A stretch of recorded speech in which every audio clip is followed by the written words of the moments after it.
Hey, it's Thursday morning and this is St. Kitts. We'll be going on our tour with Annie shortly.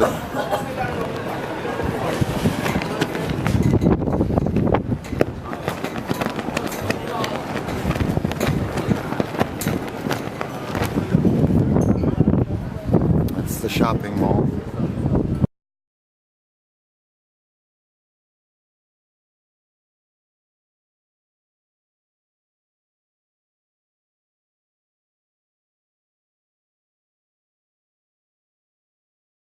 Yes. Most of you.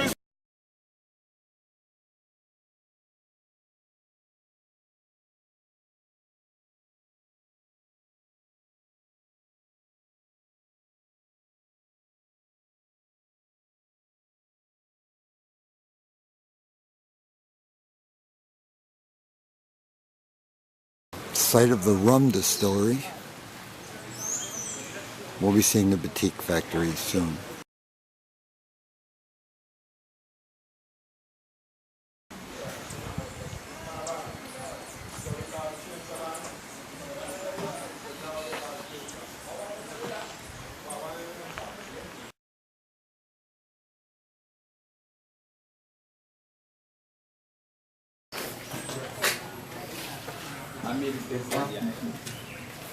Make your party make your job.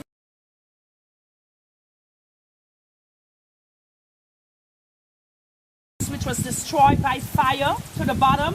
You will see cellar. If you could go up and have a look, you please do. Then you go around the building. There are bathrooms available where you could use the bathroom. Okay? Please utilize the bathroom. When you go up the step after the bathroom, you go up the step. Once you go up the step, there will be a lady sitting there that will give you a demonstration of how they make the batik. The plain Sea Island cotton batik that you see there. I'm not going to give you that. You're going to do that. You could buy any type. They take all kind of major credit card. You come out this door. Don't go back the same door you come out. You explore. You explore. You go over on the ledge. Actually, on a clear day, you could see the peak of Mount Liamigo, which is over 3,792 feet high. Then you see the bell tower. Over yonder here, the bell tower. It has a bell in it. In the old time days, they ring it for chores, for meals, and for punishment. Yeah? So we're going to take our time and we go down here, and I'm going to lead you down to the bottom. Yeah? Now in the old time days, look at that. Very juicy. See how juicy it is? In the old time days, the ladies will suck on this, crack the nut, which is like a coconut inside, and chew on it for menstrual cramp. For menstrual cramp. I am out of that area, so. Right. So that's a fox tree. Foxtail palm tree. It's a seed. It's not a fruit, really. Okay. It doesn't have a name other than the tree. Yeah, that's a fox. Okay. Well, other people call it many names, right? See, it says there, foxtail palm tree. Right. Yeah? They say they come from Australia. Yeah. Yeah? Oh, my. Oh. It stores water up to 1 year. So if you're lost in the wilderness, you run out of water, you come right here, the water is in the trunk. Wow. So it stores water up to 1 year. So if you're lost in the wilderness, you run out of water, do not take off your underwear and put there because it might be soiled after walking around for a couple days, right? So what you do, you take your shirt or your piece of your dress or something and you put it there, you pull, absorb the water, and you absorb it in your mouth. Survival mode. Okay? Yeah. So now, they say when you're thirsty, you tend to think that the water is your favorite drink.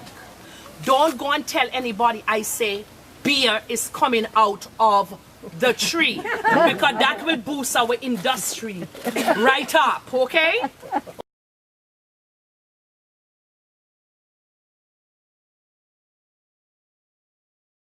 Piece of cotton material. We have an artist who draw the original drawings, and then we have ladies trace from the artist drawing with a pencil. Then we apply a mixture of hot, beeswax and paraffin wax to the areas we want to keep white. Fine areas, we use a tool like this. It is called a jointing tool or a wax pen. For wider areas, we'll use a paint brush. So after applying the wax at the first stage, we take it off the frame, we send it to dye in a cold water color fast dye. So this piece has been dipped into blue dye. The white areas on it is where we wax first. The wax is still there, and then we want to keep some of the blue areas. We apply more wax. We continue waxing and dyeing until we have all the colors. Then we boiled it for 30 minutes. The wax flows to the top. We skim it off. Most of the wax can be recycled. The process is up here from trace. It goes all the way down to the final product. That piece has 5 colors. It takes 9 days to complete. Each color takes 1 day. So the more colors, the longer it takes. And everything is done by hand from start to finish. So no 2 pieces are exactly the same. It can be washed by hand or by machine. It will never shrink. And then to tell genuine batik, you take it and you reverse it. Same on both sides. You don't have a right from a wrong side. Because the wax goes right to the material, also the color. So that is how batik is done. Any questions? Oh, very good.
The French landed a troop of 8,000, which laid siege and captured what had become a symbol of British colonial supremacy. The fortress and the island were restored to the British in 1783. The lessons of 1782 resulted in a surge of building activity. New developments, such as at the remarkable Fort George, one of the earliest surviving examples of polygonal fortifications, were employed. Intricate engineering works, an example of which the system of water catchment, storage and distribution were embarked upon.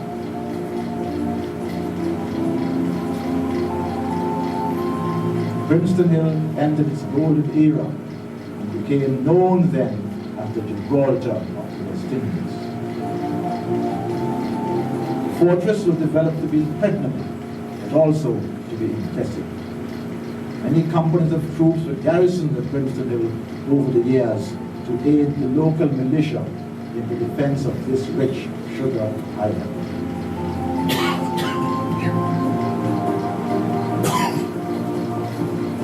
Princeton Hill Fortress was a veritable hilltop town. Many men, as well as women and children, lived and died there.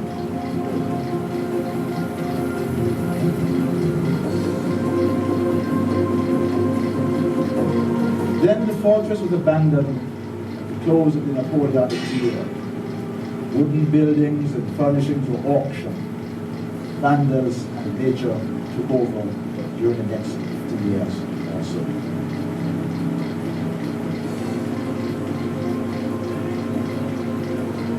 From about 1900, the government of the day attempted to conserve what was left. In the 1930s and early 1940s, the Historic Sites and Records Committee, with limited resources, succeeded in rearming the fortress and repairing the city.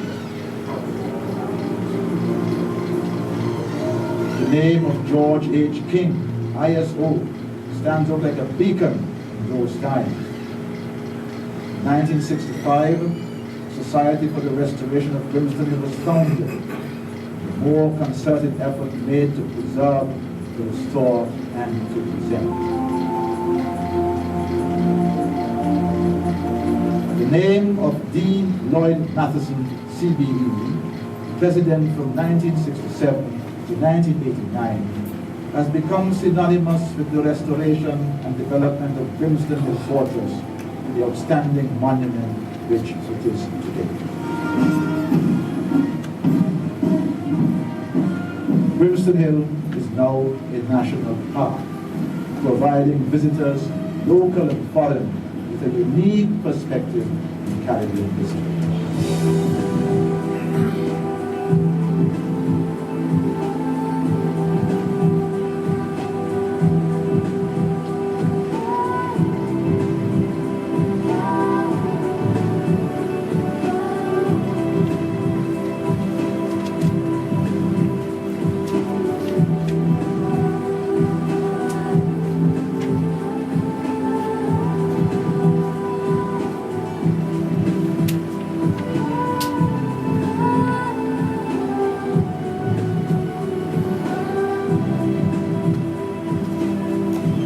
Nature trails allow more curious or adventurous encounters with the ruined structures and vegetation. Native plants, and perhaps one of the troops of African cloven monkeys which live or feed. Today, Grimston Hill is a peaceful place of spectacular views of mountains, cultivated fields, and neighboring islands across the Caribbean. A place where one can reflect on the inventiveness and the follies of man, contemplate the wonders of nature. Before you leave, be sure to browse through the museum shop and view the collection of prints.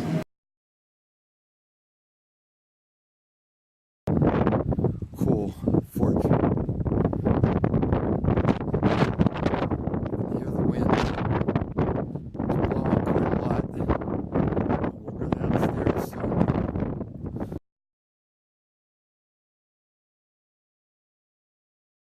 Lots of wind. Very strong winds.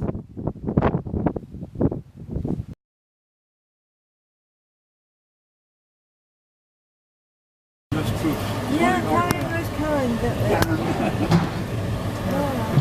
Now we're going down. but look at the guns up there. How long did it take them to build that? 240. Phase 1. Music all.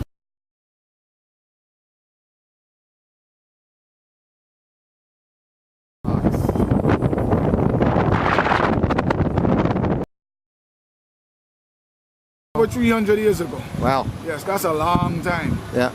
Yes. And so the rocks are, they just landed like Yeah, that. the lava landed there and it get hardened up by the Yeah. ocean. Very pretty. Yes. It's going to be a great way to end cruise. Hey.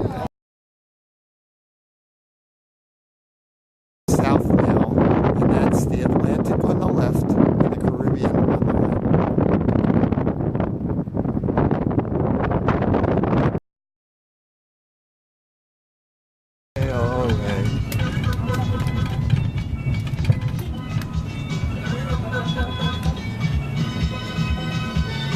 right.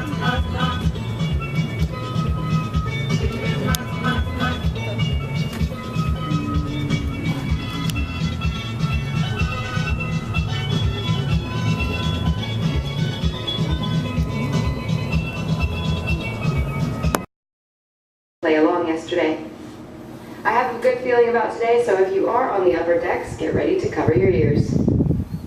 As we depart, you will see a tugboat standing by. It's not necessarily that we will use it, but some of the ports that we visit do have a tug required as vessels make their approach or departure. On this particular itinerary, St. Kitts, Barbados, St. Lucia, and Antigua all have a compulsory tug. If you were on the port side on departure yesterday in Antigua, you would have seen a tugboat was also used as a pilot boat, which leads me to this. Many of you have asked me about the pilots and that we take coming and going from the ports and what their purpose is. You may have noticed the pilot boat approach the ship before arrivals. As we open the same shell door where the gangway is located, we put out a ladder and the pilot climbs on. We bring them up to the bridge, give them a briefing on the status of the ship, and make them part of our team. They in turn provide us with information about the port, including weather, tides, currents, mooring arrangements, expected traffic, and any updates to navigation aids, for example, if they moved a buoy. Once we're alongside, the pilot will disembark and then come back just before departure. Again, the pilot boat will come out to the ship and take the pilot off after we safely left the pier. As far as the actual maneuvers of the ship docking and undocking, we do split these maneuvers between our own bridge officers, because it's kind of the most fun part of the job, besides blowing the horn, obviously. I take 50% of the maneuvers, and the remaining 50% I will assign to everyone from the staff captain to the third officer, so they have the experience of docking and undocking the ship. By the time the most junior officer will reach the position as master, they will have hundreds of arrivals and departures under their belts. For the weather forecast this evening, we are looking at partly starry skies with chances of showers along our way. These will be moderate 2 to 3 meters or 6 to 9 feet, and the temperature low of 27 degrees Celsius or 81 degrees Fahrenheit. Winds will be out of the east up to 35 knots. And now a little bit about our next port of call, St. Thomas. Be careful not to stand under any maconil trees. These trees are toxic, and when it rains, the runoff will cause painful blisters on the skin. Should you choose to rent a car tomorrow, remember to drive on the left side of the road, but be wary of wild donkeys wandering onto the road. There are signs along the streets advising people not to go near them because even though they may look tame, they are actually quite dangerous. For some local lingo, lyman translates to laying back and enjoying the day. Now for this afternoon's riddle, I'm where yesterday follows today, and tomorrow's in the middle. What am I?